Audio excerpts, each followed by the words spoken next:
So, Assalamu alaikum everyone, formally, and I hope you all are doing well. Okay, just a small request. It's not mandatory, but still, when you join Zooms, so it's better to change your name because it's very good to be interactive. Like whom I'm talking to, I'm talking to Dr. Samsung, so that seems very weird for me. So we need to keep these sessions interactive so that we both can learn from each other. So it's always have to be, your name over there. Like I will not be able to communicate with iPhone if they have any questions for me. So just to keep the human quotient alive. So we can easily change those names at the very beginning as well. And someone was asking about the lectures. So the source is not a single source. It's not from one book. Different guidelines, nice guidelines are used. Different websites, different books. Oxford handbook you had. That's very important. So this is an amalgam of so many sources. So एक चीज इस्तेमाल नहीं हुई है. Anyhow, so that was that. So अगर आप लोगों में से किसी ने last session लिया हो तो we covered hypertension in depth because that is a very commonly tested session or a topic I would say. We had a talk on hypertension, eclampsia, pregnancy-induced hypertension as well. Some other topics, especially pulmonary hypertension. I hope you guys remember all those that we learned over here. और उसके अलावा भी हमने long cutie syndrome भी कल cover कर लिया था. सॉरी, कल कह रही हूँ, in the last session. So let's move on to our next topic. So अगर किसी की कोई क्वेरी है पिछले सेशन के लिहाज से, they can put in the chat box, तो we will address those at the very end. Okay, so now officially to starting our session. So this is the first question of the session. So we have a 75-year-old man with 6 weeks history, has fevers, night sweats, and lethargy. On examination, you note several Janeway lesions, collapsing pulse, diastolic murmur. You take multiple sets of doses, and you commence the patient on an IV antibiotic. You're thinking about infective endocarditis. So right now, the diagnosis is very much clear.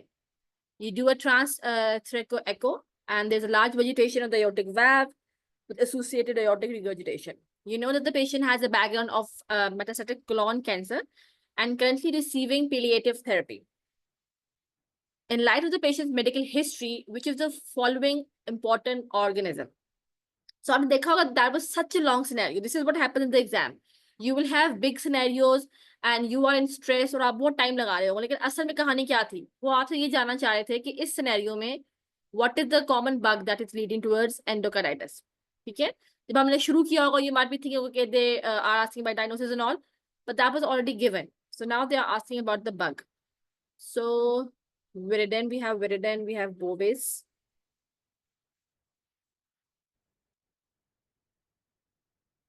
Yeah, perfect. So yeah, we will discuss these in the details as well. So we have different scenarios and they keep asking कि इस scenario में common bug कौन सा है, इस scenario में common bugs कौन सा है, जिसमें इनको IV drug uses बहुत पसंद है, colorectal carcinoma बहुत पसंद है और एक dental बहुत पसंद है. ये 3 scenarios RCB loves to give और इसमें भी जो हमारा आंसर है it's a top 1. ठीक है, Streptococcus galoleticus. और वो जो बोविस की बात कहते हैं वो यही मतलब होता है कि वो एक ब्रॉड कैटेगरी ना, उसकी बात है कि उसका शॉर्ट फॉर्म अंदर देख उसका ना एक सब कैटेगरी होती है, तो आप we have to know them all. So we will all discuss this कि ये किस तरह आइडेंटिफाई हुआ. सो यस, इसका जो आंसर है ए, गैलोलिटिकस. ठीक है, और बिल्कुल I think doctor Athar answer कि वो बोविस का ही सब टाइप है. ठीक, सो कमिंग टुवर्ड्स आवर ये दिस इज कैन ये ऊपर से ना अब यहाँ से विजिबल नहीं हो पाएगा. I try to move this somewhere else, या ये खुद ही गायब हो जाएगा होपफुली. या जबरदस्त. तो this is a very very important box. तो ये मैंने चीजें जरा आसान की थी ताकि चीजें एक जगह पे हमें नजर आ जाए. When we are going through books and websites and all, उसमें ना things are so scattered, too much things over there, तो वो ना बड़ा ओवरवेलमिंग हो जाता है, सेंसरी ओवरलोड हो जाती है. So I try to make a very comprehensive in a small box. तो अब आपने ये समझना है. Now, the most common cause of infective endocarditis is Staphylococcus aureus. In old textbooks, पुराने जमाने में it was viridans, लेकिन guidelines change हो गई हैं. Now, the most common cause of infective endocarditis is Streptococcus aureus. इसी तरह they can give you a scenario, पूरा scenario होगा, they have Janeway lesions, echo कर दिया उसके ऊपर, उनको vegetation मिल गई, infective endocarditis भी हो गया, उसकी history है IV drug users की. अब उसके अंदर common bug कौन सा है? उसके अंदर will be again Streptococcus aureus. ठीक है, सही। तो ऑरियस के बारे में आपने दो बातें याद रखनी है। Strep aureus, remember two things, it's generally the most common cause of infective endocarditis. And secondly, जहां कहीं भी आपको सिनेरियो में आईवी ड्रग यूजर मिला, तो bug again will be aureus. ठीक है, आप ये सोचे ना स्किन के ऊपर है ना हमारा ऑरियस पड़ा हुआ, और यहीं से हम इंजेक्शन भी डाल रहे हैं, तो स्किन का बग अंदर जा रहा है। Even though yes there are so many bugs over here on our skin is all, वो बाकी आपको याद आ रहा होगा, लेकिन just to have a clue, आप अपनी स्टोरी बना सकते हैं, कैसे भी आप बना सकते हैं, so that you remember these things, और आपको वहां पे ओवरथिंक ना करना पड़े। सो आईवी ड्रग यूजेस ऑरियस, कॉमन ऑरियस अगेन। अब उसके बाद ना सेकंड सिनेरियो ये वाला है, they love to ask this as well. जो स्ट्रेप्टोकोकस विरिडेंस है ना, उसमें ये दो आपने याद रखनी है, मिटिस और सैंग्विनीस। जहां कहीं भी सिनेरियो आएगा ना, डेंटल हाइजीन, कोई रिसेंट डेंटल प्रोसीजर हुआ, उसके बाद उसको फीवर मरमर शुरू हो गए हैं और अब उसको एक्को पे वेजिटेशन मिल गई, तो उसमें कॉमन बग होगा विरिडेंस। या तो वो विरिडेंस दे देंगे, या वो इन दोनों में से को देंगे आपको। ठीक है, मिटिस और सैंग्विनीस, तो ये भी आपने याद रखना है, right. Now comes another scenario, इसमें हमारा स्टेफिलोकोकस एपिडर्मिडिस है। अच्छा, अब इसमें आप याद रखते हैं कि दीज आर प्रेजेंट और दे कॉलोनाइज द इनड्वेलिंग लाइन, मतलब ये हॉस्पिटल का बग है, मोस्ट कॉमनली आप ऐसा याद रख लें। ठीक है, इसका नॉर्मली वो सिनेरियो किस तरह देते हैं कि कोई सर्जरी हुई है, प्रोस्टैटिक वॉल्व सर्जरी, इनको बहुत पसंद है। जहां जहां पे आपको ये स्टार्स नजर आ रहे हैं ना, ऑल दीज सितारे जरूरत questions have been tested in the exam many times. Clinically तो इंपॉर्टेंट है ही है, लेकिन for now remember this table for your exams. सही है, तो उसमें वो लोग they will give you scenario, पूरा वो एंडोकार्डिटिस का सिनेरियो होगा और रिसेंट उसकी सर्जरी होगी प्रोस्टेटिक वाल्व की, उसके अंदर आपका बग ये होगा। लेकिन इसमें क्लिंचर क्या है, उस पर क्लिंचर यहाँ पे आता है। अगर तो उसमें सिनेरियो ना कि सिर्फ 2 महीने हुए हैं, मतलब 1.5 महीना हुआ है, तो उसमें ये वाला बग होगा। अगर सर्जरी को हुए हुए 4 महीने 6 महीने हो गए हैं, तो वापस हम चले जाएंगे अपने कॉमन बग की तरफ, जो कि ऑरियस है। I hope that point is clear. तो ये ना आप सर्जरी देखें, प्रोस्टैटिक वाल्व सर्जरी, और सीधा जाके आप ये लगा दें स्टेफिलोकोकस एपिडेमिडिस, नहीं, इसमें आपने दो चीजें देखनी है। सर्जरी तो देखनी है, आपने टाइम जरूर देखना है। सही है, if the surgery was done with in 2 months, sorry, तो देन इट्स एपिडेमिडिस। पर if the surgery was done like scenario में लिखा हुआ है 6 महीने, ठीक है, तो उसमें फिर आपका बग क्या हो जाएगा, वापस back to the top one aureus. ठीक, और ये वो सवाल था जो कि अभी क्वेश्चन हम लोगों ने डिस्कस किया, स्ट्रेप्टोकोकस बोविस, या उसकी सब टाइप है आपकी गैलोलिटिकस। तो कोई भी आपका कोलोरेक्टल कैंसर की उसमें हिस्ट्री होगी, सही, जैसे अभी हमने यहाँ पे भी किया था। सही है, so this bug is linked with your colorectal cancer. They can give you anything, they can give you galolyticus or they can give you bovis. सही है, तो you have to know both. So in short, in nutshell, this slide is super super important. इसमें से बहुत सारे सवाल आ चुके हैं, और हमें पता है कि इवन दो एग्जैक्ट सवाल रिपीट नहीं होता, तो थीम रिपीट होता है। So इसको आपने मेमोराइज करना है, इसका विषय प्रिंट बना लें। और मेरी कोशिश होगी when you join the courses, I give you all these easy boxes, जो आप प्रिंट निकाल के दीवारों पे लगा लें, आप उसको इजीली बाद में पढ़ सकते हैं। सो this will be very easy memory aid for you, आपको आसानी हो जाएगी। अगर हमें यहाँ पे चीजें रिपीट करनी है, तो वो 5-6 बातें। Number 1, most commonest bug leading to infective endocarditis, aureus. IV drug use के अंदर कौन सा है, अगेन ऑरियस। जहां भी डेंटल हाइजीन की बात होगी, उस पर लिखा होगा ना कि अल्कोहल लेता है, अनकप्ड पेशेंट है, होमलेस है, बाहर सड़कों पर रह रहा है, तो ऐसी कोई हिस्ट्री होगी। यहाँ पे डायरेक्ट लिखा होगा कि डेंटल प्रोसीजर है, तो जहां भी आपकी माउथ और डेंटल प्रोसीजर की बात होगी, वहां पे हमारा टॉप पे आ जाएगा विरिडेंस। और विरिडेंस में सब टाइप्स कौन से, मिटिस एंड सैंगुइनीस।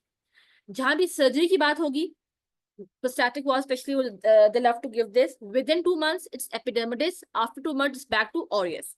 जहां भी कोलोरेक्टल कार्सिनोमा होगा, रिमेंबर बोविस, सब टाइप गैलोट्रिकस।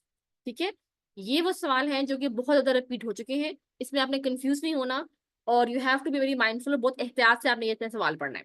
ठीक है, और non infective causes just for you knowledge पता हो, लेकिन इन्होंने एग्जाम में पूछा नहीं है कि लिम्बैक सैक है जो इटली में होता है, और मलेरिया में marantic endocarditis. Again this is just clinic theory, इसका सवाल आपसे वो क्लिनिक उसमें पूछेगा एग्जाम में, और क्लिनिक्स में तो है, ये हमसे वैसे भी थोड़ा सा बाहर चला जाता है। This is more over cardiology domain. I hope things are clear in this slide. Do we have any questions? I have a look at the chat box as well. बिल्कुल बोविस है, जबरदस्त। चलें, सो ये कवर हो गया ना ये। अच्छा, वो तो हमने कॉमन कॉजेज पढ़ ली, this is just to cover the theory because it is part of our curriculum. What are the culture negative causes? और ये क्लिनिकली इंपॉर्टेंट है कि आपने पहले से ही कोई एंटीबायोटिक थेरेपी स्टार्ट कर दी हो, तो you can there is a chance that you won't have any bug finding on the cultures. So remember, अब लाजमी नहीं होता कि अगर आपको एंडोकार्डिटिस की सस्पिशन है और कल्चर्स में कुछ नहीं मिला तो आप एंडोकार्डिटिस को निकाल देंगे, बिल्कुल भी नहीं. ठीक है, दिस इज इंपॉर्टेंट क्लिनिकली. ये वाली जो स्लाइड है ना, ये इसका एग्जाम से ताल्लुक कोई नहीं है सच. एग्जाम में वो ये नहीं पूछा, एग्जाम्स में उन्होंने आपसे ये पूछना है. ठीक है, this is something for your clinics. You have to be a safe doctor as well. So clinics में if you have a high suspicion, अच्छा हाई सस्पिशन मतलब वो आपको मैं आगे डिस्कस करेंगे. हाई सस्पिशन से क्या मुराद है, कौन लोग हैं जिनको हमने सोचना है इन्फेक्टिव एंडोकार्डिटिस के बारे में सिम्टम्स. लेकिन फिर भी अगर आपके पास एक आपका केस है, आप ये सोच रहे हो आपने कल्चर्स भिजवाया, कल्चर्स वापस आ गए, वो नेगेटिव निकला है, तो do not disregard that cases. Okay, this is not effective endocarditis, let's something else होगा. नहीं, ऐसा बिल्कुल भी नहीं है. So we can have culture negative causes. उसमें सबसे कॉमन जो है वो एंटीबायोटिक यूज है.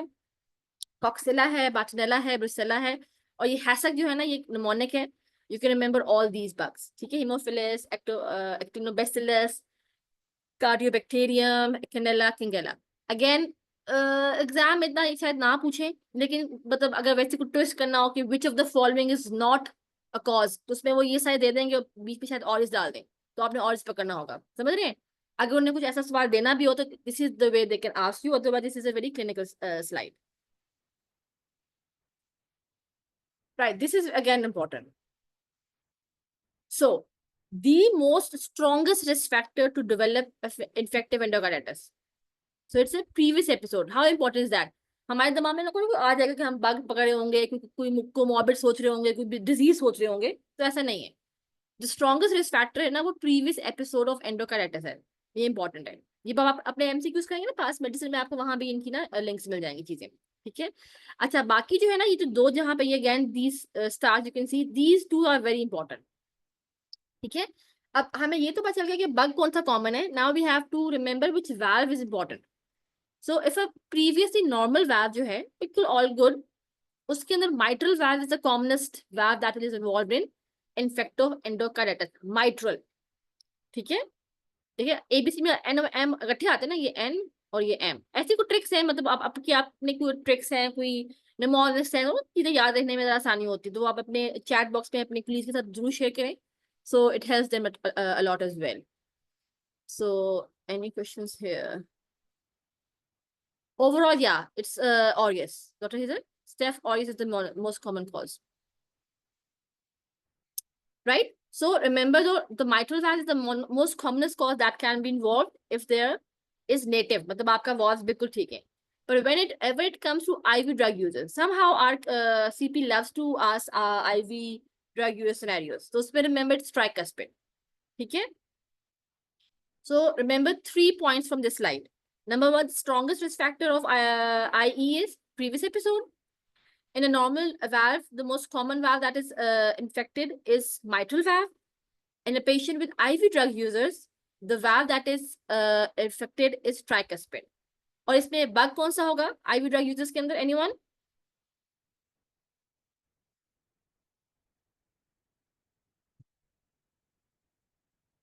Anyone guys? अभी हमने किया है.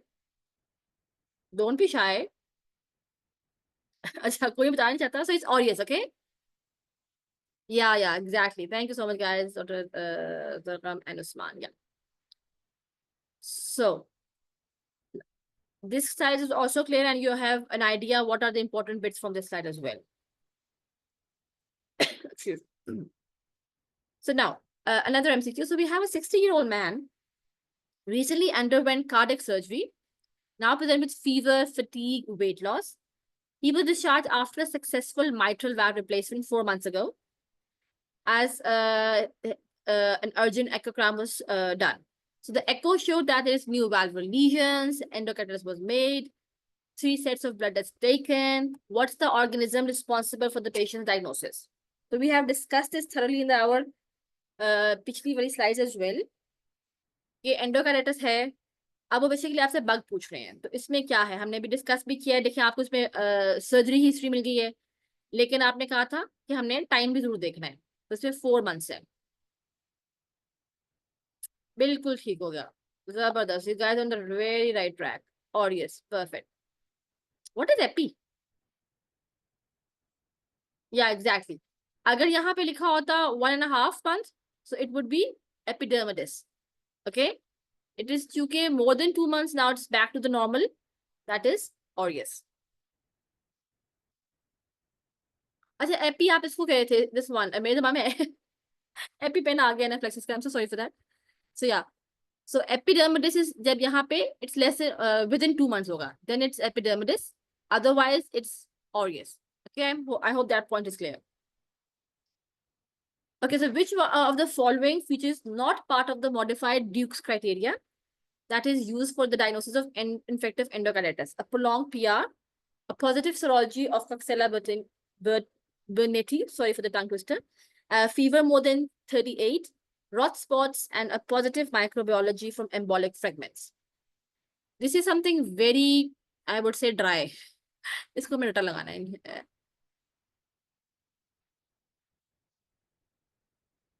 B. No, it's not B. Zaya, if you answered for this question, yeah, exactly. So it's prolonged PR interval. Excellent. So B, C, D, and E, they're all a parts of modified Duke's criteria, but the top one is not. Can anyone tell me what is वो किसका हिस्सा है? Top one.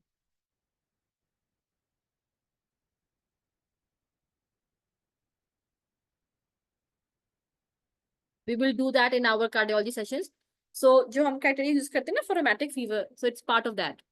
So we have an answer for that. Yeah, exactly. John's criteria. बिल्कुल ठीक. वो rheumatic fever का criteria है. John's criteria that Dr. Saib also mentioned. So जो prolonged PI interval है वो उसका part है. जो नीचे चारों है ना वो Duke's criteria का part है. Okay, so I'm a disclaimer because we are moving towards a very boring slide. That is the criteria. अच्छा, this is super volatile. अगर आप लोग ऑलरेडी तैयारी कर रहे हैं, आप ये लोग पढ़ रहे हैं और बाबा ये सवाल गलत हो रहे हैं, so do not feel alone. So you are part of a club because this is very common thing. ये बहुत volatile है, ये चीजें भूल जाती हैं और इसमें ना होता है ना कुछ चीज concept वाली हो, तो if you have a good concept, if you are able to remember it, तो good for you guys. But somehow I find it very difficult to remember. तो मैंने तो ये लिख के ना अपनी दीवार पे लगाया हुआ था, तो so that I could have a look at it again and again, so that it remains into my neurons. But again, I know this is something that is very terrible. और ये भूल जाता है. Anyhow, so coming back to the criteria. अच्छा, इसमें उन्होंने divide किया हुआ है these pathological criteria. Then we have these blood cultures जो कि और ये endocardial wall में जो कि हमारा major criteria है. Then we have our minor criteria as well. So it's a long list and we have to cram it somehow, guys. I know this is very difficult to remember आज के session में, लेकिन फिर भी हम we will go through this. But again, we will repeat them again and again. जब बार बार हम सवाल कर रहे होंगे, questions repeat होंगे, तो we will be able to retain this information. So don't worry. So coming towards the pathological criteria. अच्छा, ये तो बिल्कुल सीधा है ना, इसमें कोई वो नहीं है. आपको हिस्टोलॉजी या माइक्रोबायोलॉजी चाहिए, मतलब कोई ना कोई मटेरियल है, या तो वो ऑटोप्सी से मिलेगा या आपको सर्जरी से मिलेगा. सही है, मतलब इसमें तो टिश्यू मिल गया ना, साफ साफ है. पैथोलॉजी है ना, नाम से याद है, पैथोलॉजी में टिश्यू ही होंगे ना, इसमें कोई क्लिनिकल बात नहीं है. ठीक है, पेशेंट के से कोई ताल्लुक नहीं, क्लिनिकल कुछ भी नहीं है इसके अंदर, ये याद रखें.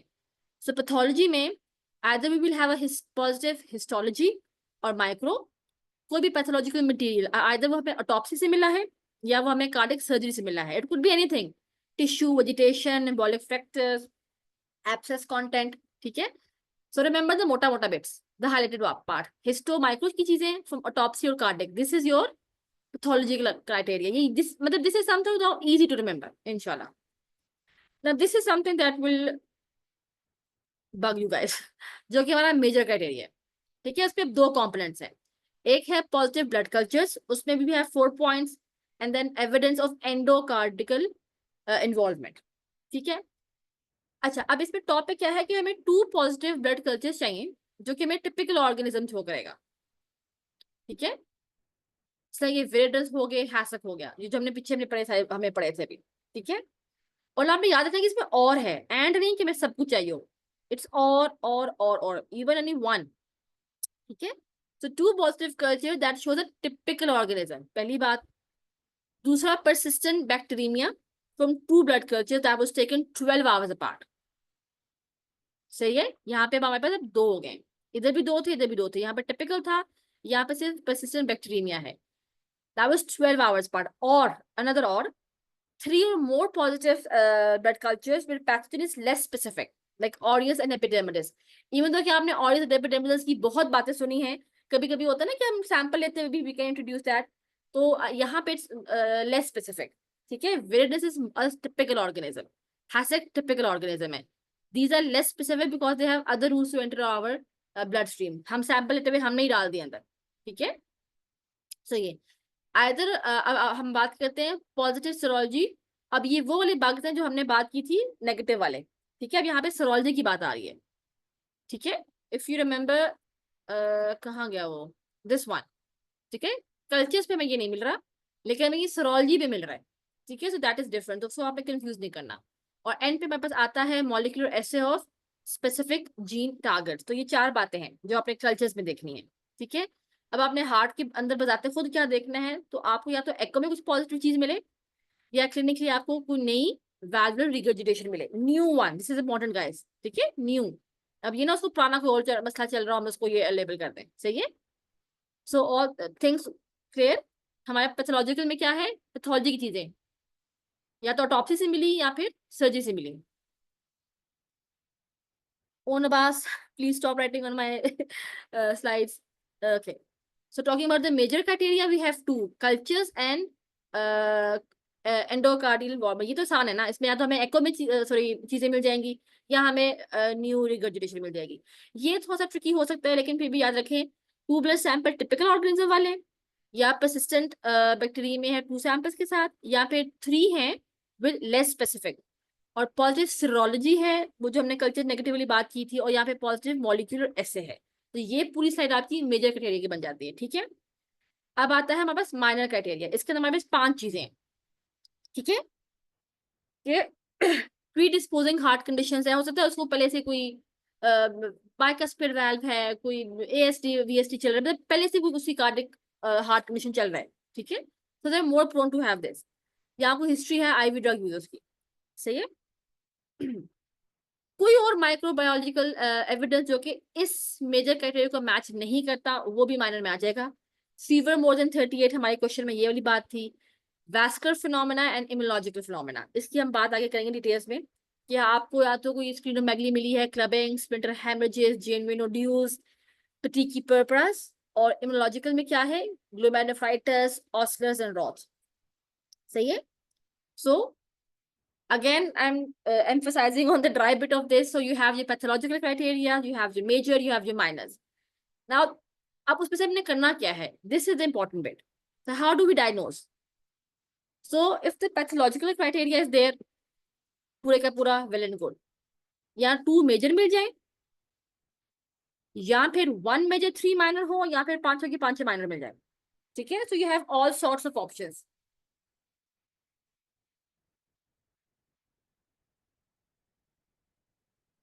सही. अगर आपको लग रहा है कि जैसे अभी ओवरवेलमिंग नहीं याद आ रहा, तो उस पर अपने परेशान नहीं होना. ये जब हम क्वेश्चंस करेंगे ना रिपीट, आप अपने ऑन पे भी, आई होप आप लोगों ने जिन्होंने सितंबर टारगेट किया हुआ है, you have your pass medicine pass test, if you attempting questions, तो ये इतना रिपीटेटिवली बार बार पूछेंगे ना कि वो somehow will drill in your brain इंशाल्लाह. अच्छा, this is again even though कि हमारे एग्जाम में पिक्चर्स नहीं आती, but this is something clinical that I want to share. ये सबसे ऊपर क्या है यहाँ पे, दिस इज योर रेटिना. ठीक है, और ये आपको ना हेमरेजेस नजर आ रहे हैं, दीज वाले जो है, ये क्या है, दीज आर द रॉथ स्पॉट्स. हम यहाँ बात कर रहे थे ना, ये वाले रॉथ स्पॉट्स. ठीक है, आप पता भी तो हो ना कि वो होते कैसे हैं. तो this is how they look, right. ये स्प्लिंटर हेमरेजेस आई गेस सबको ही पता है, ये ब्लैक ब्लैक से निशान आपके उसमें आ रहे होंगे. ठीक है, अच्छा, अब ये does anyone want to share कि जेनवी लीजन्स और ऑस्लर नोड्स में क्या फर्क है, कौन कहाँ होता है. उस पे क्लूज ये है कि एक पेनफुल है, एक पेनफुल नहीं है. वन इज इन योर, जो आपके पैड्स होते हैं, फिंगर पैड्स, एक उधर होते हैं और एक आपके पाम्स पे होते हैं. Does anyone want to share. Janeway lesions palms में होते हैं. बिल्कुल ठीक. एंड आर दे पेनलेस और painful? Painless. Painless, perfect perfect, right. तो जो बाकी रह गया वो फिर हमारा उधर चला जाएगा दूसरी साइड पे. ठीक है, सो आपकी जो फिंगर की जो है ना पैड्स पे, उस पे जो होंगे there will be painful nodular lesions होती हैं, उसको हम कहते हैं ऑस्लर नोड्स, ठीक है। So this is something a clinical bit as well, apart from just ratifying for the exam. So you have to be able to pick these up in your clinics as well. Not spots के लिए आपको obviously you have to do the fundoscopy as well. That is a skill that you will learn when you keep on visiting patients. लेकिन ये जो बाकी skin और hand nail lesions है ना, ये तो आप हम देख ही सकते हैं। और इसमें ना पैलेट के भी कभी कभी होते हैं, पैलेट के ऊपर ना आपको पटीके नजर आते हैं। That can also happen in infective endocarditis patient. Otherwise generally they patient जो है ना बड़े नॉन स्पेसिफिक फीचर्स के साथ आते हैं, देयर फीवर्स, चिल होंगे, और ये जो कॉन्स्टिट्यूशन सिम्टम्स होते हैं लाइक मलेज, फटीग, इस तरह की चीजें, माइल्जियाज हो रहे होंगे। तो समटाइम्स ना इन्फेक्टिव एंडोकार्डिटिस को पकड़ना बड़ा मुश्किल होता है अनटिल आपके दिमाग में होगा नहीं। और एक और ना आरसीपी को ये बड़ा पसंद है, fever plus new murmur, fever plus new murmur, think of infective endocarditis. तो ये भी एक आपका क्लिनिकल निमोनिक है, you can remember that as well. Okay, so now coming to this bit again, translate इतना बड़ा टिक लगा दिए। Guys, how are you able to do this? मैं ये नहीं कर पाती, लोग कैसे कर पाते हैं? I'm like really flabbergasted over it. Anyhow, so coming back to our prophylaxis, सब our CP loves to ask this one. वो आपको कुछ ना कुछ सिनेरियो देगा और बोलेगा प्रोफिलैक्सिस देनी कि नहीं देनी। तो जो पुरानी गाइडलाइंस थी उसमें yes there were some treatment जिसपे हम ना एंटीबायोटिक का प्रोफिलैक्सिस दिया करते थे, लेकिन वो गाइडलाइंस अब चेंज हो गई हैं। That's why I have written red over here, you do not need prophylaxis of antibiotics in these scenarios. Dental procedures, कोई भी आपका जीआई ट्रैक प्रोसीजर है, बेशक वो अपर लो एंडोस्कोपी है, लोअर कोलोनोस्कोपीज हैं, जीआई प्रोसीजर्स हैं, गायनेकोलॉजिकल ऑप्सी प्रोसीजर्स हैं, रेस्पिरेटरी ट्रैक, देखिए ना कितने इन्वेसिव प्रोसीजर्स हैं। आपको लग रहा होगा मैंने इसके अंदर देना है, पर no. So remember this red bit, you do not give prophylactic antibiotics in these scenarios. और somehow ये क्वेश्चन ना तकरीबन हर एग्जाम में आता है। They will give you a long scenarios कि उसको ये हैं, उसके कोमोर्बिड्स देख के आप भी घबरा जाएंगे, आप बोलोगे okay let's give some sorry antibiotics ना, इनको दे देते हैं। नहीं देना आपने, ठीक है। Even for the clinical practice आपने डायग्नोज ना करना हो, कभी कभी हो सकता है एक नॉन पेशेंट हो। ये क्या हो रहा है? Two cultures, guys, what is happening? Edwin, can we have a look at this? Why is two cultures are positive? Why do I have this writing on my slides? You can write in the comment box, whoever is trying to write. Yeah, please.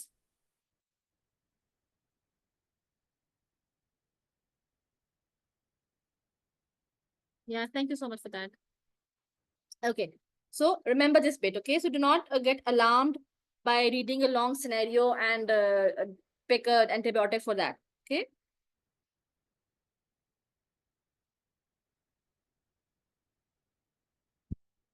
So you have a 45-year-old man presents with fever. On examination, he is noted to have pan-systolic murmur and splinter hemorrhages. So you have a very clear idea that this is a infective endocarditis scenario. He's generally unwell, blood pressure 100/60, temperature 38. You remember the minor criteria? More than 38 was also there. So which is the following the suitable antibiotic until cultures? So this is a scenario in which we do not have any cultures. You have a suspicion, okay, yes, this patient needs antibiotics. So ये मतलब एक blind therapy. आप just remember this is a blind therapy of infective endocarditis. That's what they're trying to ask.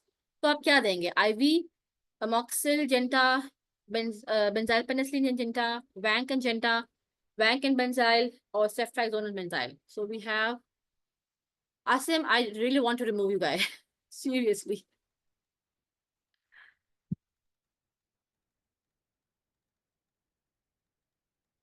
So we have C and we have a B. नहीं, दोनों नहीं है. The answer is A. ठीक है, जो blind therapy है ना उसमें ए होगा, सही। हम वो भी डिस्कस भी करेंगे, उसमें ना बहुत सारे सिनेरियोज दिए हुए हैं कि ब्लाइंड थेरेपी में क्या करना है, अगर कल्चर में ऑरिस मिल गया तो क्या करना है, कल्चर में हमें स्ट्रेप्टोकोकस विरिडेंस मिल गया तो हमने क्या करना है। उसमें एक और ये भी है कि नेटिव वाल्व का है तो क्या होगा, और प्रोस्थेटिक वाल्व का तो क्या होगा। तो again this is the next few slides are also a bit boring. जो उसकी मजे की स्लाइड्स है वो शुरू शुरू में है, वो जो हमने उसकी वो की थी ना, कॉजेज, उस सिनेरियोज के आईवी ड्रग यूजेस में क्या होगा, डेंटल प्लैक में क्या होगा, कैंसर क्लोन में क्या होगा, वो चीजें आर इंटरेस्टिंग। बट समहाउ जो अगले पार्ट्स है ना वो थोड़े से ड्राई हैं, पर एंडोकार्डाइटिस में से आपने एक्सपेक्ट करना है definitely question is going to be in your exam 100%. So you have to know this topic inside out. Okay.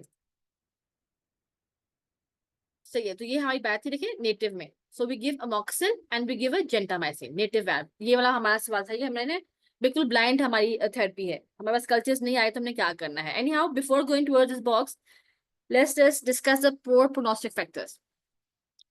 So poor prognostic factors में क्या कुछ है, और ये again it's not very, exam में वो शायद आपसे पूछते हैं एक लिस्ट दे दें, लेकिन क्लिनिकल बस ये होता है कि इंपॉर्टेंट आपको पता हो कि जब अपने पेशेंट को काउंसल करना होता है, यू गिविंग देम इन्फॉर्मेशन कि कैसा प्रोग्नोसिस है, तो उसमें ये फैक्टर्स आपको हेल्प आउट करेंगे. और एग्जाम में बहुत कॉमनली उन्होंने इतना कॉमनली पूछा नहीं है, लेकिन देयर इज अ चांस क्योंकि टॉपिक इंपॉर्टेंट है, they can ask you, they can give you 5 options और आपने पिक करना what are the poor prognostic factors out of all. ठीक है, उसमें याद रखिए कि ऑरियस. सेकेंडली आपका प्रोस्टैटिक वाल्व अगर आपका इन्वॉल्व हो गया, culture negative and low components, ये 4 बातें आपको याद रखनी है. ठीक है, so these will lead to poor prognostic factors of a patient with infective endocarditis. ठीक. अच्छा, coming towards the this bit. अच्छा, before we go towards the treatment, can anyone tell me if we are investigating this patient? क्या अगर आपको लगता है ना कुछ चीज इसमें मिसिंग है तो you can even ask me कि हमने इन्वेस्टिगेशन तो की नहीं, हम डायरेक्ट मैनेजमेंट पे आ गए. ठीक है, तो उसमें हमने ब्लड कल्चर्स की बात वैसे ऑलरेडी कर ली थी ना अपने उसके अंदर ड्यूक्स क्राइटेरिया के अंदर कि हमने कल्चर्स लेने होते हैं. आइडली आपने याद रखना है कि हमें 2 सेट्स लेने होते हैं कल्चर्स के. ठीक है, और वो डिफरेंट साइट से लेने हैं और तकरीबन 1 घंटे के फासले से लेने हैं. ठीक है, बस ये याद रखना है, ये क्लिनिकल बट इंपॉर्टेंट है. You take 2 cultures of blood samples for blood culture from 2 different sites 1 hour apart. पहली बात आप याद रख लें. अब does anyone want to tell me कि इसमें सबसे अच्छा टेस्ट कौन सा है एको के हवाले से? Is it transthoracic or is it transesophageal? सबसे ज्यादा सेंसिटिव वन, मतलब ऐसे कर लेते हैं, which is the most sensitive one. Transesophageal. Exactly. ठीक है, so that is important. और again very important clinical bit as well, even if your cultures are negative and still you have high suspicion, send that patient for a transesophageal echo. Okay, सिर्फ cultures अगर negative आ गए हैं तो उसको आपने discuss नहीं करना. So coming back to our sorry, we have 5 options. यहाँ पे क्या चल रहा है? अच्छा, अभी हम लोग उसको कर रहे हैं. Yeah, exactly, esophageal. Perfect. So again we have to cram this. जो हमने भी ऑलरेडी सिनेरियो डिस्कस किया था, we are going for a blind therapy. We have 2 scenarios. Native valve involvement है या प्रोस्टैटिक वाल्व है. नेटिव में भी आपके पास 2 हैं. ठीक है, पहले तो आपने एमॉक्सिल जेंटा दे दिया. अगर पेनिसिलिन एलर्जिक है, मर्सा वगैरह है, तो यहाँ पे वैंक आ जाएगा. ठीक है, vanc and genta. Right, normal valve amox and genta with penicillin allergy, vanc and genta. ठीक है, पर अगर प्रोस्टैटिक वाल्व की इन्वॉल्वमेंट होगी तो फिर आपके पास 3 दवाइयां होंगी. ठीक है, you give your vanc, you give rifampicin and genta, तो यही है. ठीक है, आप ऐसा है कि इसके अंदर आपने रिफैम्पिसिन ऐड कर लिया टू हैव दैट कोई ट्रिक अगर आप अपने दवा में सोचना चाह रहे हैं तो. राइट, सो नेटिव वाल्व में अमॉक्सिल एंड जेंटा, पेनिसिलिन एलर्जी वैक एंड जेंटा, और अगर पॉजिटिव की इन्वॉल्वमेंट है इन्हीं दोनों के साथ आपने रिफैम्पिसिन ऐड कर ली. अच्छा, ये वही स्लाइड थी. या सो दिस वन. अब आपके पास ना, अच्छा वो तो सच में कल्चर्स नहीं है, अब आपके पास कल्चर्स आ गए. Now you have staff in your cultures. ठीक है, अब उसमें भी 2 सवाल है, सिचुएशन है, वही नेटिव वाल्व है या फिर प्रोस्टैटिक वाल्व है. ठीक है, जहां भी आपके पास ये होता है ना नेटिव वाल्व का स्टेफिलोकोकस ऑरियस पे आपने फ्लूकॉक्सिसिलिन देनी है. सिंपल. सॉरी आपको नजर नहीं आ रहा, मैं से खुद ही ऊपर चला जाएगा, तो याद रखिए फ्लूकॉक्सिसिलिन. सिंपल.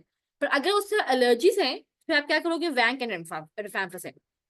ठीक है, इसमें आपको याद होगा यहाँ पे हमने वैंक को जेंटा की थी, क्योंकि हमें कुछ पता नहीं था. ठीक है, इसको आपने इससे कंफ्यूज नहीं करना. इसमें हमारे पास अगर वो एलर्जीज हैं तो आपने वैंकोमाइसिन और रिफैम्पिसिन कर देना है. ठीक है, now you can see the top bit as well. Right, now if the prosthetic valve was involved, उसमें हम क्या कर रहे हैं, सही है, जो हमने पीछे भी किया था, देखिए उसमें भी हमने रिफैम्पिसिन और जेंटामाइसिन ऐड की थी ना, तो ये शुरू का आप फ्लॉक्सिसिन याद रख लें, इसके साथ ही आपने रिफैम्पिसिन और जेंटा ऐड कर दी ना। उसमें ट्रिकी काम उन्होंने क्या है कि ये भी लर्जिक है, तो हमें पता है कि हमने वहां पे वैंक डाल देनी है, ठीक है, तो वैंक, रिफैम्पिसिन और जेंटामाइसिन तो इधर पीछे भी वही थे, ठीक है। Oh dear God, doctor Asim, can you please type in the chat box? This is the last warning. Admin, can we remove him? I'm getting really irritated right now. We have to, guys, okay. So whenever you have a free lecture, so you have to be ethical as well. If you're not able to use the chat, no worries. You unmute yourself. You ask the question. We will guide you. Okay. So whenever you are participating in a group, you have to be very mindful about everything. This is intellectual property. I'm trying to bring out all the resources I have. People have joined us. We have, mashallah, 30 participants, and this little activity of yours is interrupting everyone. So it's not positive, it's not productive. Yes, it would be productive if you put it in the chat box so everyone can learn from you. It's not that I know better than you know, bilkul bhi nahi. You guys know way better than me. You are in the theory, aap log tayari kar rahe hain, you are into that drill. So you know a lot. But still, if you want to impart some knowledge, be my guest. I will be super inviting you guys to come and have a chat with us, but do it here. Okay? This is the chat podcast, and if you're not able to pick it up, so आप यहाँ पर top पे जाएंगे, you will see this icon. Easily click and you type it over here. Okay? And if you feel like this is being a problem, you just unmute yourself and you can add. I even don't mind that. But don't write in the slides like this, okay? How? Okay, again, you don't even know how to unmute yourself. Can anyone guide this, doctor, please? Over here, okay? You saw this audio? इसको आप हटा दें, आप unmute हो जाएंगे. अगर आप phone से लॉग्ड इन है तो नीचे आपके माइक्रोफोन बना रहा है, उसको अनम्यूट कर लें और उधर ही चैट का ऑप्शन भी है उसी पैनल पे. Exactly. Thank you, Dr. And another option, what you can do is that you can even leave your comment or question in the WhatsApp group as well. So we are keeping an eye over there. After the session ends, I'll answer and address all your concerns from there as well. And if you have anything to, share any knowledge, any good mnemonic, any good clinical or exam point, you can even share in the group as well. So everyone can benefit. So thank you for that. And sorry, participants, for wasting 5 minutes. So coming back to this. Yeah. So that was about the staph. Now we have our streptococcus. ठीक है, इसमें आपने अपने रखना है फ्लूकोक्सिन याद रखना है, इसमें आपने बेंजाइल पेनिसिलिन याद रखनी है. सिंगल है, एक उधर और एक इधर. ठीक हो गया. अब इसमें we have vanc and genta if penicillin resistant. और वैंक और जेंटा कहाँ थी, इधर भी यही थी. ठीक है, वैंक और जेंटा. तो आपने ऐसे कोई ना कोई टिप्स पिट्स याद रखना ताकि आप याद रख सके, हाँ ये यहाँ पे क्या था, कहाँ पे क्या था. है वो 4-5 दवाइयां ही, बस वही आगे पीछे घूम रही हैं. ठीक है. Or but this is for a fully sensitive viridins. If it's less sensitive, then you add a gentamicin as well. ठीक है, और ये तो आपका सेम रहेगा दोनों के अंदर. सही. So last question for infective endocarditis. A 70-year-old man is admitted to the acute medical unit. Pyrexia hai, feeling generally unwell, history of ischemic heart disease, myocardial infarction 5 years ago. Echo was done with a small vegetation at the mitral valve. Blood cultures are taken and it shows a viridins. अब यहाँ पे culture उन्होंने ले लिया, अब उससे कहा ये viridins है. So what is the most क्या नाम है appropriate antibiotic for this patient?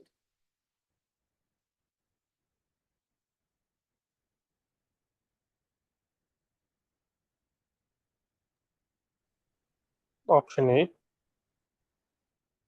Excellent. Sorry, I had to look at the chat. वहाँ चली गई. So do we have anyone? हाँ बस ठीक है. So yeah, so you got your answer. So viridins है. ठीक है. Viridins you give benzyl penicillin. Simple as that. Perfect. So you guys have a very good idea. So I know I took so much time on this topic because this is a heavily tested topic in the exam. 100% से एक दो सवाल आपके लाजमी आने वाले हैं. Okay, so now you have a 34-year-old man that presents to the GP.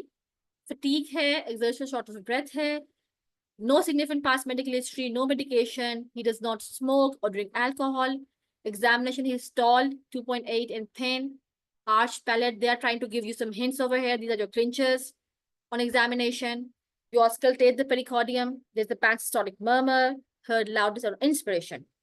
So from the option below, what is the most likely explanation of the symptoms?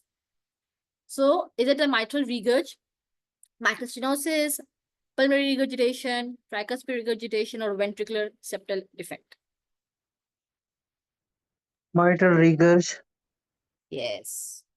ठीक है. और इसमें आप उनको ना उन्होंने आपको हिंट्स भी बहुत दिए ना, मार्फन सिंड्रोम का पूरा दे दिया बिल्कुल.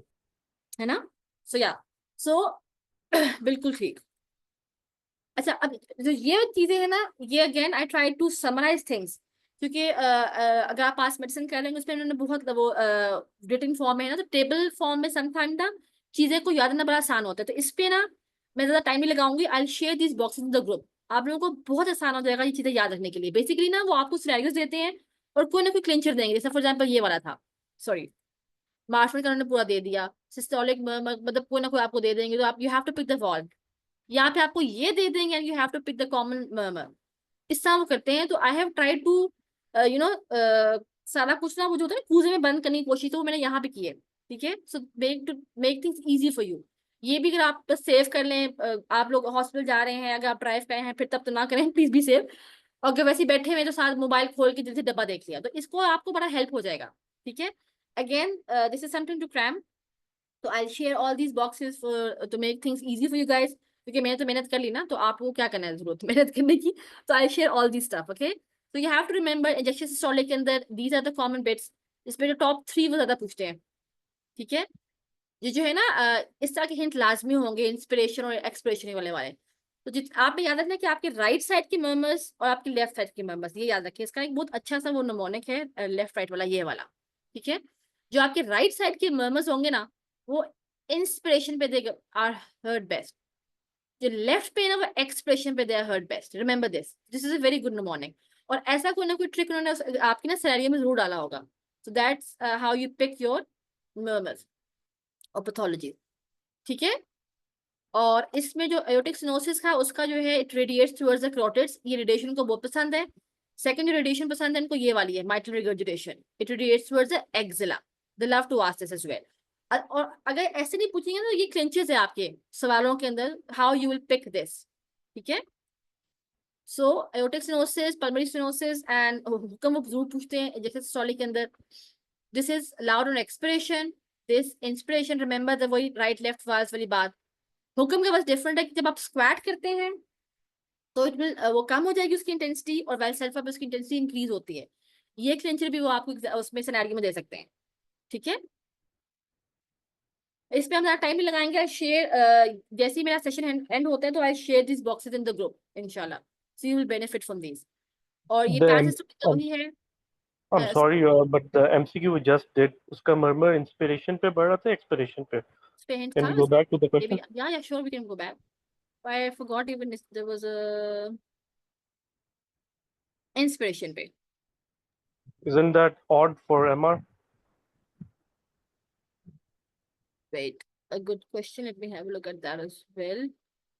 We have a hard. It is likely MR because Marfan's में mitral valve की सबसे ज़्यादा common involvement होती है. Yes. Heard loudest on inspiration. Inspiration is for the right ones, but that is not right. It should be. Okay, let me get back to this one. इसको मैं figure out करती हूँ कि यहाँ कहाँ पे, या तो मैंने टाइप करने में गलत किया है, क्योंकि दिस बिट इज बिल्कुल ठीक, इसमें कोई गलती नहीं है, ये ऐसा ही होता है. दिस इज बिल्कुल सही. ठीक है. राइट वाले जो हैं वो इंस्पिरेशन पे ये fact है, इंक्रीज बिल्कुल आप होते सही हैं. कह ये रही हैं. वाला फ्लाइट इस पे आप लोग बेफिक्र रहें. This is absolutely right. इस पे गलती कोई नहीं है. जो सिनेरियो इस पे हो सकता है मैंने कोई ग्लिच कर दिया हो, तो उस पे I have a look and come back to you in the exactly same group में. ठीक है. I come back to that Perfect. इस Thank वाले के साथ. ठीक है. Thank you so much. And who was No. That clever person? Thank you so much for picking that up. ठीक है. I share all these boxes with you as well.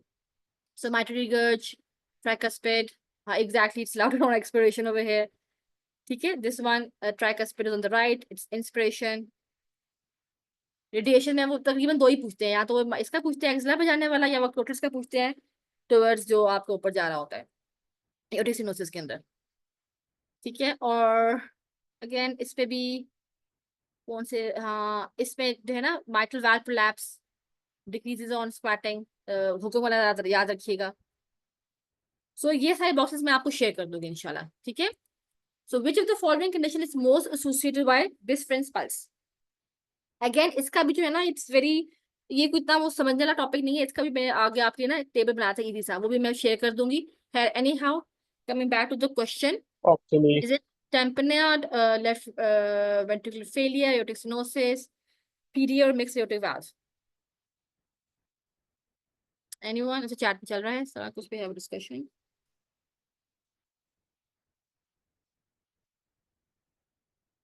Good going guys, बिल्कुल ठीक।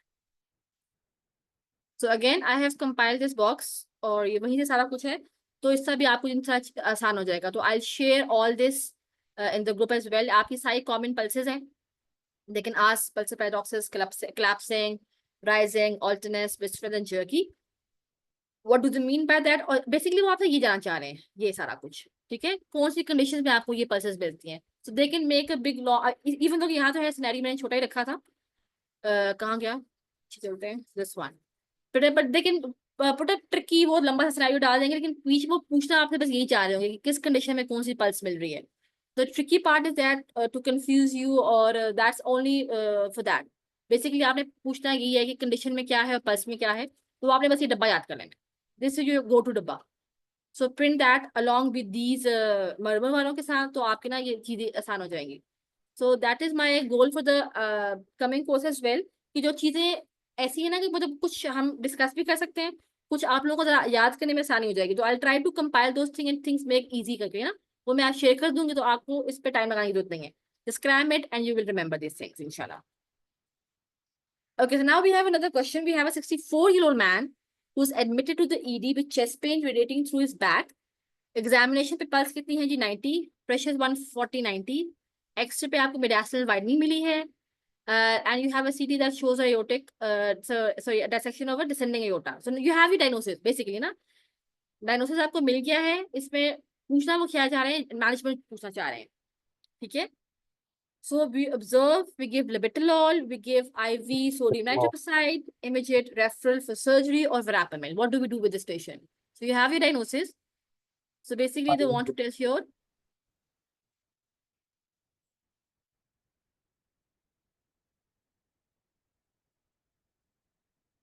E and B. Yeah, B, yeah, exactly. So we give a beta block, sorry, yeah, beta block, labetalol. लिबिटोल बिल्कुल ठीक है, लेकिन ना थोड़ी सी गाइडलाइंस चेंज होगी। अगर यहाँ पे एस्मोलॉल होगा तो you will pick that because the things have changed. जो पुरानी गाइडलाइंस थी ना उसमें वो लिबिटोल ही देते थे, नाउ दे आर मूविंग और शिफ्टिंग टुवर्ड्स एस्मोलॉल, ठीक है। उसकी रैशनल हम आगे डिस्कस करेंगे, क्योंकि एस्मोलॉल यहाँ पे था नहीं, यहाँ पे सिर्फ आईवी लिबिटोल था, तो आपने यही पिक करना है, क्योंकि जब डिसेंडिंग एओर्टा आता है तो इसमें कंजर्वेटिव मैनेजमेंट है, हमने अपने ब्लड प्रेशर कंट्रोल करने हैं, ठीक है। तो ये तो सिर्फ एक वैसे क्लिनिकल बिट था कि now the things have changed, the guidelines have changed, so now it's IV esmolol instead of IV labetalol, the preferred one, ठीक है। So that's why I always suggest to have a question banks, उसमें चीजें आपकी ना update होती हैं, books पुरानी होती हैं, उसमें चीजें अपडेट नहीं हो पा रही होती हैं। So again a super important topic, that is aortic dissection.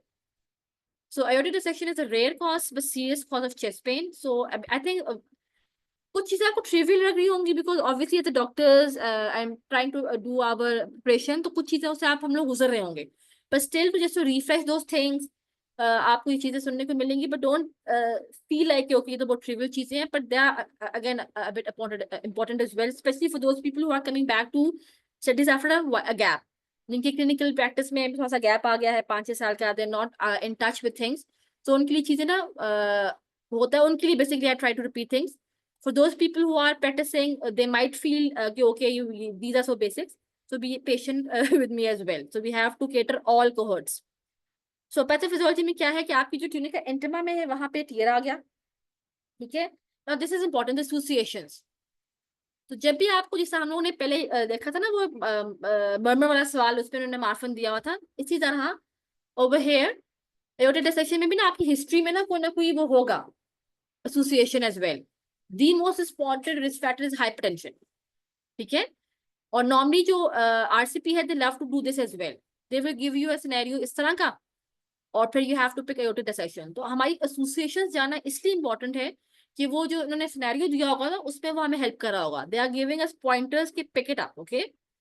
सो लाजमी नहीं कि हमें लगता है कि एयोटिक डिसेक्शन में सिनेरियो होगा जी sudden chest pain, tearing pain, going towards your back, interscapular pain, और वो लाजमी नहीं कि वो टिपिकल सिनेरियो दे, they can give you a very atypical scenario as well.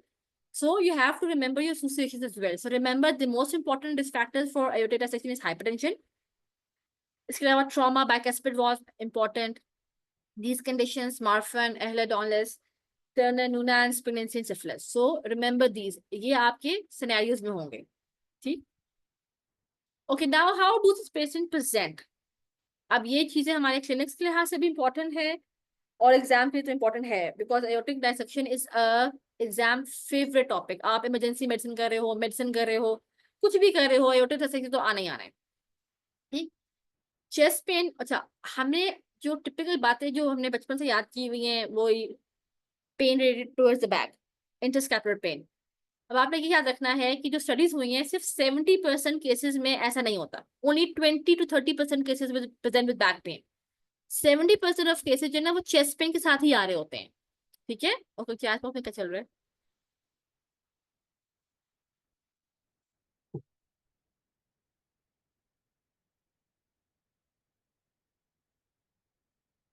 या हाँ, तो जो हमारा मीन है ना, जो हमें संभालना होता है कि कहाँ तक टारगेट है, वो हम आगे डिस्कस करेंगे. उसपे हार्ट रेट का भी टारगेट है, उसपे हमारा ब्लड प्रेशर का भी टारगेट है, ठीक है. तो permissive hypertension is a thing that we do over here, सही. तो we will discuss that in the management, don't worry. So I was talking about the presentation. So we have this concept that back pain is common, but yes, it is associated with this. But 70% of the cases will present with chest pain. So remember that. Yes, it is sharp. It's tearing. Pulse deficit होगा, बिल्कुल ठीक. Blood pressure variations होंगे, ये आपकी कुछ clinical बातें हैं. The patient can have aortic regurgitation. Hypertension की तो बात हमने already कर ली ना अपने risk factors में. अच्छा, इसमें ये बात बहुत इंपॉर्टेंट है कि लाजमी नहीं इसमें चेस्ट के अलावा भी सिम्टम्स होंगे, ठीक है. क्योंकि डिपेंड करता है डिसेक्शन कहाँ की हो रही है, कौन सी वेसल इन्वॉल्व हो रही है, उस पर डिपेंड करेगा, ठीक है. If the coronaries are involve तो you will have angina symptoms, spinal arteries, paraplegia, distal aorta, you will have limb ischaemia. तो आपको चेस्ट के अलावा भी सिम्टम्स होंगे, इस पे आपने नजर रखनी है, ठीक है. और whenever we have chest pain, yes, the first thing that pops in our head is ACS, बिल्कुल ठीक है. पर we have to be safe and we have do not need that tunnel vision कि बस एसीएस और chest pain इकट्ठे आएंगे. तो we do not want that tunnel vision, we need to have the differentials in mind as well. तो chest pain के साथ आपने ये दिमाग में जरूर रखनी है, this is the emergency that we have to keep in mind, ठीक है. और ये बात रखें याद कि एसटी एलिवेशन आपको इनफील्ड में मिल सकती है, ठीक है. अगर आपकी क्रोन्स इन्वॉल्व हो रही है तो you can have your ECG changes as well. So don't be don't fall have for this pitfall कि जिन field wall changes आ रही हैं, ST elevations हैं, तो ये ACS ही होगा. So it could be this as well. Keeping in mind the background, ठीक है. Marfan की हिस्ट्री दी होगी, हो सकता है बाइकुस्पिड वाल्व की हिस्ट्री दी हो, ये भी बता रहे होंगे कि वेरिएशन ब्लड प्रेशर भी आ रहा है, टेयरिंग पेन था. क्योंकि जो MI का पेन है ना, that's not tearing, that's dull central, एक ही पेन होता है बिहाइंड द ब्रेस्ट बोन, ठीक है. तो इस तरह की चीजें होती हैं जो आपको डिफरेंशिएट करना होगा. Okay, again, this is very commonly asked, जिनको पसंद है. Classification we have Stanford classification, we have DeBakey's. इसमें क्या है कि आपका सिर्फ aorta involved है टाइप A में, और टाइप B में आपका डिसेंडिंग aorta involved है. इजी, इसमें कोई ऐसी रॉकेट साइंस नहीं है, ठीक है. DeBakey में है 1, 2 and 3. इसमें हमारा क्या होता है, ascending and also aortic arch. इसमें only ascending and इसमें only descending. और ये बड़ी अच्छी इन्होंने फिगर्स दी हुई थी, so you can remember that as well, ठीक है. So this is very easy to remember. Ascending and descending in DeBakey, sorry, Stanford. और इसमें बस 3 parts हैं, ascending और arch भी involved है, इसमें सिर्फ ascending involved है, इसमें descending involved है, ठीक है. So now talking about the investigations. वो हमने याद है पीछे जो सिनेरियो किया था उसके अंदर they were telling us about the mediastinal widening and all. So this is how it looks. आपके पास क्लिनिक में एक्सरे आ गया तो ये है आपकी mediastinal widening, ठीक है. अच्छा, हम किस लेवल पे देखते हैं mediastinal widening? When do we say this is mediastinal widening? At what level do we look at for?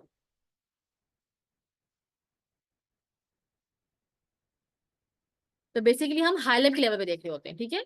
अब ऐसा नहीं कि मतलब हवाई वाइडनिंग है, यहाँ से वाइड है, यहाँ से कहाँ से वाइड है, ठीक है.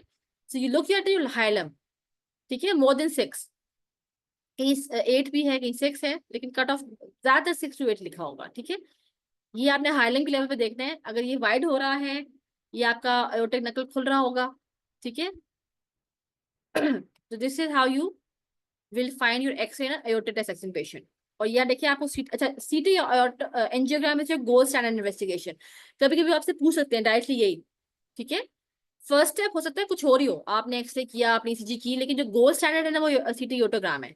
और ये आप देख सकते हैं, ये आपको फ्लैप मिल रहा है, दिस वन यहाँ पे, ये आपका ट्रू ल्यूमेन है, this is your first lumen, और ये वो डायसेक्शन की ये है। कितना अच्छा लग रहा है। Sorry, not good for the patient, but a good diagnostic thing to I think you are able, I hope you are able to appreciate this. ठीक? So the management part. अच्छा, before we go towards the management part, has anyone heard of this ADDRS criteria?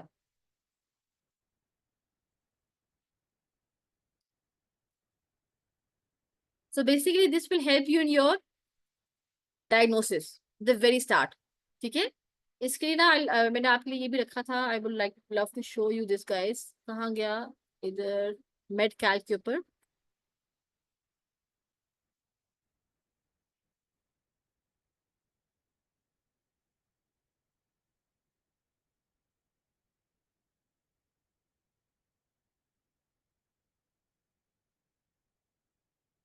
और कुछ आ ही नहीं रहा, sorry guys, शायद मैंने गलत लिख दिया है सेक्शन।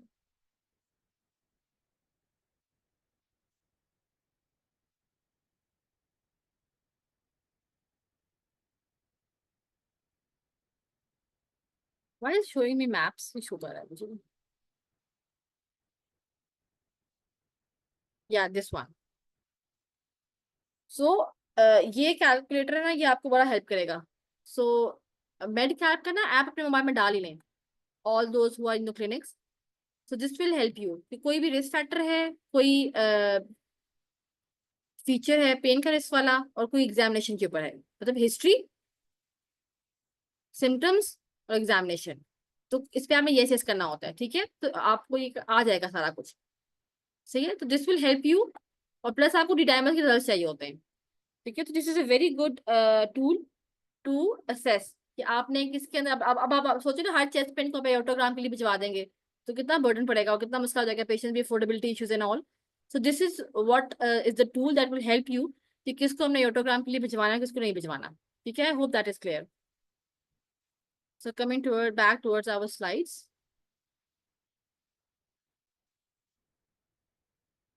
या इसको वापस ऊपर कर देते हैं,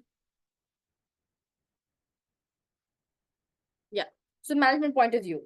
अब इसमें दो हैं, ठीक है। जो हमारा ट्रीटमेंट ए है उसमें दो बातें हैं। एक तो आपने सर्जिकल तो करना ही करना है ना, लेकिन सर्जरी तो हम भिजवा रहे होंगे ना।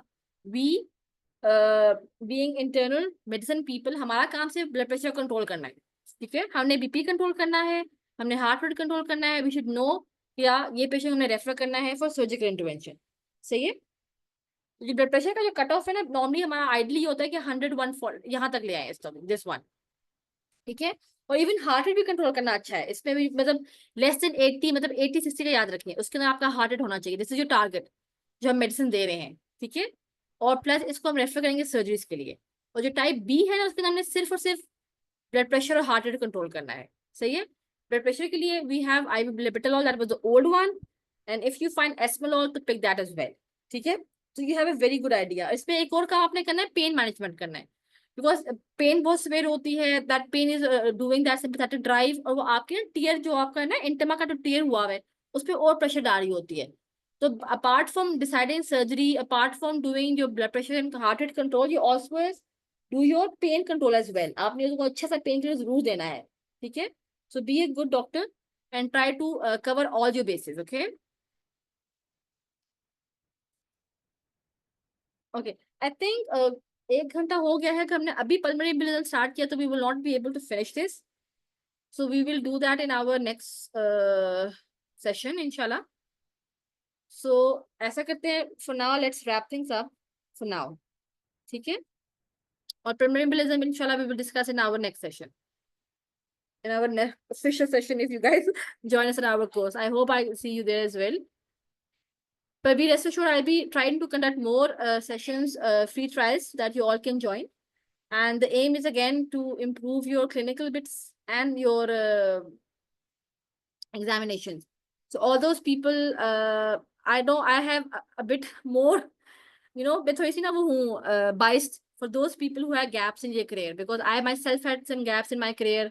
I came back to clinicals after 4 or 5 years का gap के साथ, and I did my exams after that without any trainings and all. So मैं थोड़ी सी biased हूँ, तो मैं थोड़ा सा ना मेरा एक heart है towards those people.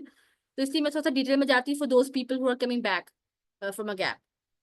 तो उनके लिए these details were there, but for the exam point of view we will be very targeted. उसमें हम इतना time waste नहीं करेंगे, ठीक है?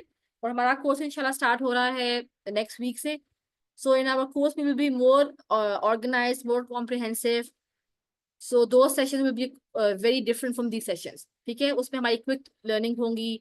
We will be repeating tips ज़्यादा MCQ से हम ज़्यादा discuss करेंगे उनकी, ताकि ना उसको ज़रा exam point of view से आप अच्छा समझ सकें. तो ये चीजें होंगी इंशाल्लाह in our next sessions. But जहाँ पे भी हमें लगेगा हाँ ये टॉपिक इंपॉर्टेंट है तो उस पर हम इन डेप्थ डिस्कशन भी कर सकते हैं, ठीक है? तो इसलिए वो नहीं होना. So it will be a balance. Few topics will be discuss in details. कुछ चीजों की मैं आप लोगों को बॉक्सेस क्रिंचेस बना के वैसे शेयर कर दूंगी. You can do that on your own. So it's a two-way thing. So officially let's close the session. And Allah Hafiz. But before we leave, if anyone has any question, you can leave in the chat box or even in the The WhatsApp. WhatsApp group. WhatsApp group. Yeah, even that's better. ठीक है. और thank you doctor Afifa. मैं यहाँ पे इसको and करता हूँ, और अगर किसी के भी क्वेश्चंस हैं तो वो WhatsApp ग्रुप में सेंड कर दें. Sure. Thank you so much.